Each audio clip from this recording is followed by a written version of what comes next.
Well, hello model car fans. Welcome to the Muscle Car Modeler. My name is Raul, and this week I want to do a resin showcase here of a project I have in the winds. Kind of itching to do this one, and I actually got a couple of them here. But this is a resin 61 Thunderbird, and it's from F&F Resin.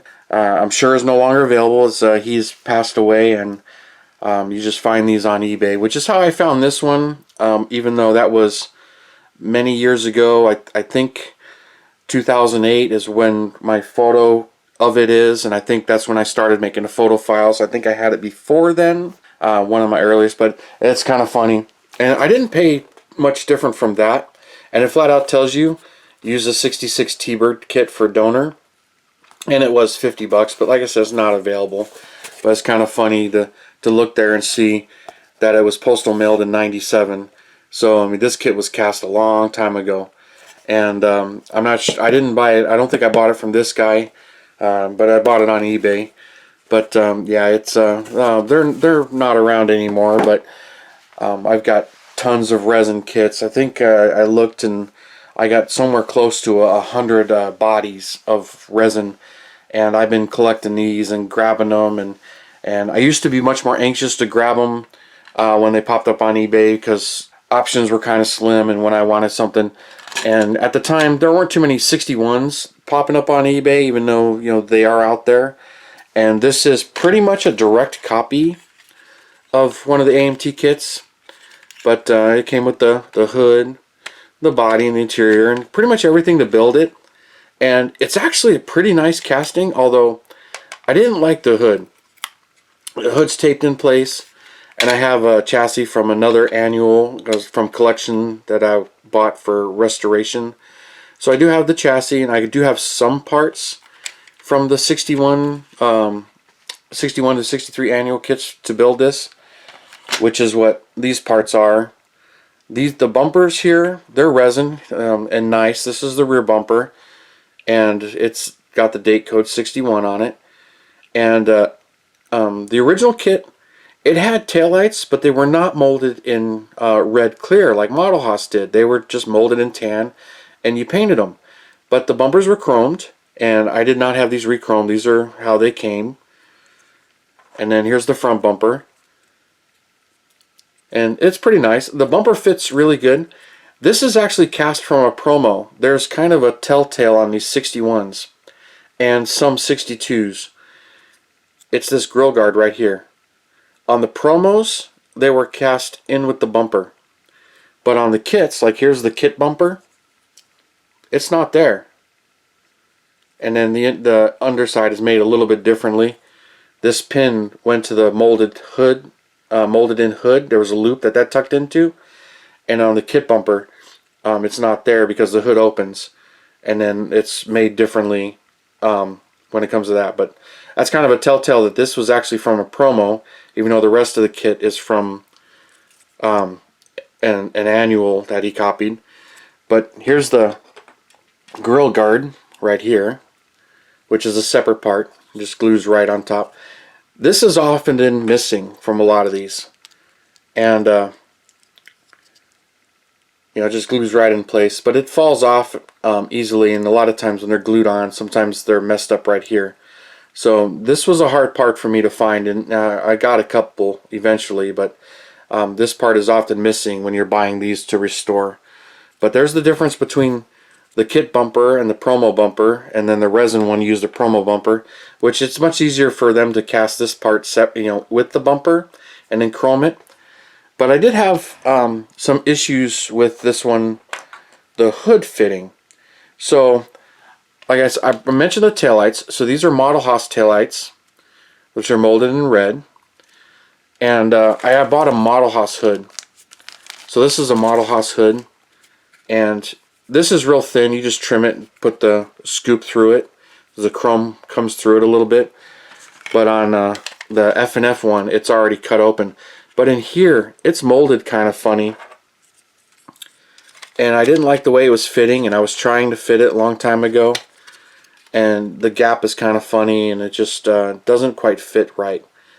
And the Model Haas hood fits a lot better. So when I bought the Model Haas hood, you can see the way it's shaped around the headlights there. So the Model House hood fits a lot better. And then F&F, they give you the dash. And then they did mold it exactly as AMT did with a tilt-away steering column. But this doesn't fit in there real well. I need to do some more sanding. But on the annual, it actually does slide away off to the side. And the original slide's like 18 inches. But it has to be in park, but the column will slide off to the side. The tilt-away steering, I think is what they called it. But the model kit actually represents that. But he cast this part and the steering wheel and even the radiator, which I thought was kind of interesting that he would cast this part when the 66 donor kit uses this too, but it might be just a little bit different. Don't quite remember. And then a vacuum formed windshield, which they did a really nice job with. But it didn't come with tires. It does come with the 61 hubcaps, which I have down here. I've never even taken them out of this bag. And then I've got the 61 tires here, or the tires from the 66 kit, which have no white walls at all. But that's, you know, from the AMT kit. And then from collecting donors, I've got a motor from one of the donors that I purchased annuals, air cleaner.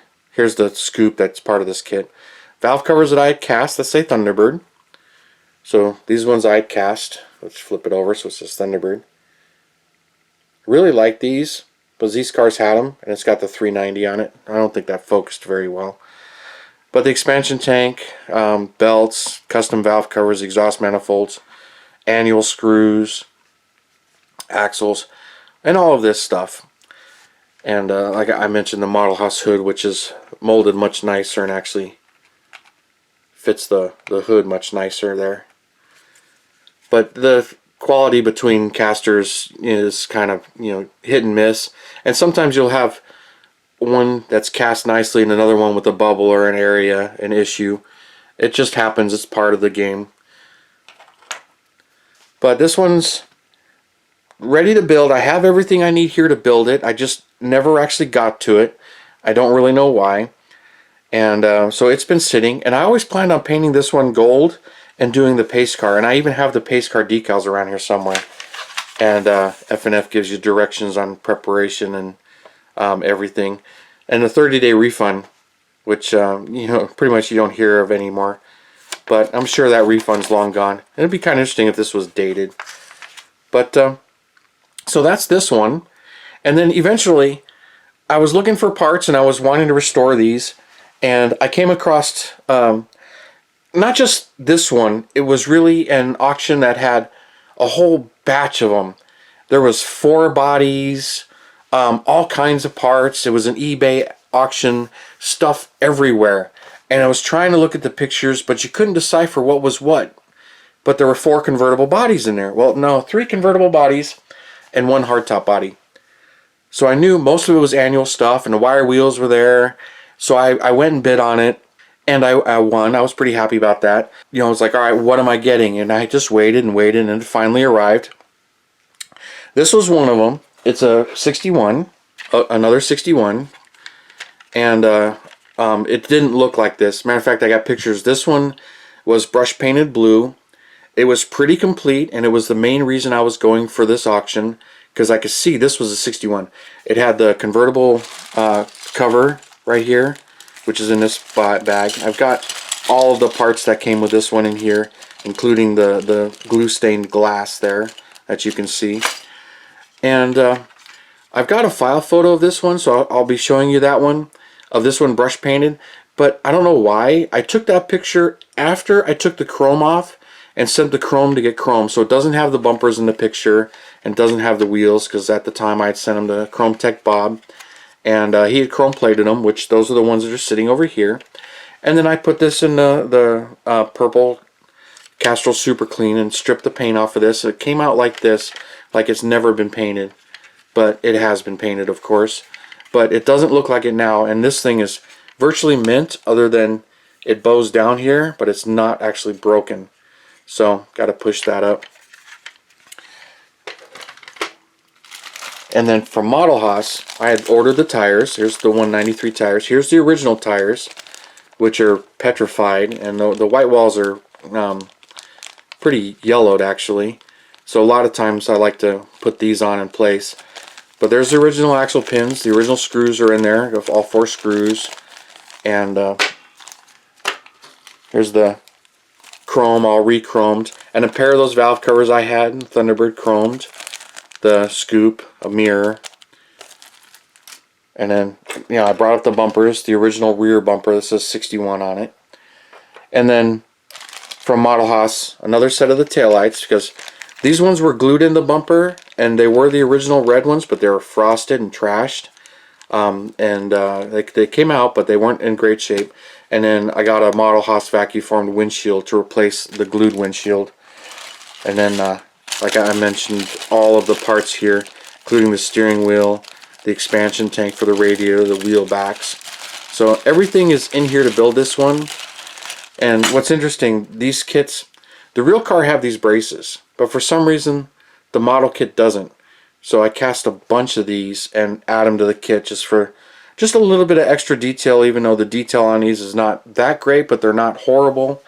And I really like the way they look and they go together. But it's kind of funny that I've been holding on to this so long. I don't have a finished 61 in my collection, but I have both of these, and I know one's going to be the gold pace car, and I have no idea what color to do the second one in, but I want to do a stock non-pace car version. And I love convertibles, which is why they're both convertibles. But in that collection of other ones, I have a 62 convertible, completely everything needed to do to build it. It's just like this, all the parts, chrome is done, tires, I have everything. And then there's a 63 convertible in there as well.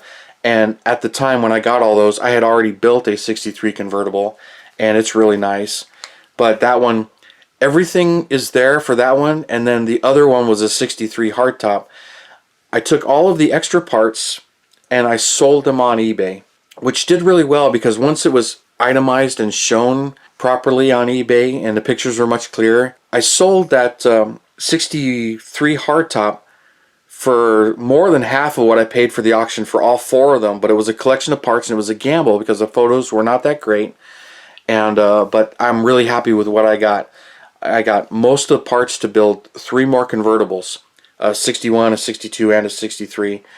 And those are in my stash of projects to build. But I have to finish a 62 and I have to finish a 61. And then I'll have all of the annual convertibles, even though I have a couple of the 62 AMT modern toolkits, but I haven't built any of those either. Which is ironic that the Bullet Bird, as they're known, I don't know how many of them I actually have, but I've only built the 163, which I'll show you that at some other time as a sports roadster. But I figured I would do a resin showcase here of not really a review, but a showcase of what I have. It's a discontinued kit. A lot of the resin I have is discontinued stuff. It's nice to show what was available, sometimes what is available, but this stuff changes so rapidly. Casters come and go. Items are here and gone. Some cast for a long time. Some move on so fast it's not even funny. Where some of these guys like F&F were casting for years and the products were available for years. Sadly, he's passed away, and a lot of the pioneers that were doing the resin casting in the 80s and 90s, some of them have passed, but I still like these projects and just want to show them to you. And they really don't build much differently than an annual kit, but some of them have fitting issues. Like this one, I had some issues with the hood. Everything else seems to be test fitting fine. The rest of the body was good. It was just the hood was the main thing, and everything else seemed to fit. But no, they tend to have differences, and even from caster to caster there can be differences. But I wanted to show you this one, get your input if you like me featuring resin products, even though some of them you can't get anymore, but it's kind of the history aspect of it. And some of them come back out from a different caster, or sometimes are even recast. Give me your input on that. I'd like to hear your comments and how many of you actually do resin kits, or if you avoid them. I know many do, I don't. Going full kit like this is a little more intimidating than one that's just really a body swap where you've got your donor kit and you really just swap the body, has some custom parts or add-on resin parts to a body. many different levels. I'm just really interested in your input. How many of you guys do resin, like resin, or have had bad stories and stayed away from resin? There's just so many facets to it. I'm just really curious. Provide your comments below. I'd really appreciate it. I read them all and I try to comment to them all. And you guys, you have a wonderful Saturday, and I will see you next Saturday. Thank you.